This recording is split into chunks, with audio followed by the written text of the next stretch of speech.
அழகாக வழிகாட்டிய SIR, அதாவது சிறப்பு வாக்காளர் திருத்தத்தை நம்முடைய சட்டமன்றத்திலே எப்படியெல்லாம் செய்ய வேண்டும் என்பதை உங்களுடைய சிறப்பாக எடுத்துரைத்த எங்களுடைய அன்பு சகோதரரை அடைய முடியும்.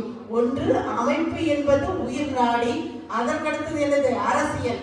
அரசியல்னா நீங்க ஏதோ ஒரு கிளாஸ் நினைக்க வேண்டாம். இப்போ உதாரணமாக நம்ம வெளியே தமிழகத்துல பார்த்துட்டு இருக்கோம், திராவிட மாடல் அரசாங்கத்தை பார்த்து கொண்டிருக்கின்றோம்.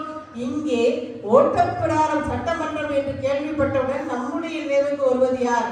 கப்பலோட்டிய தமிழ் என்பது ஒரு அரசியல் கட்சிக்கு ரயில் தண்டவாளத்தை ட்ரெயினி நம்ம உதாரணமா சொல்ல முடியும்.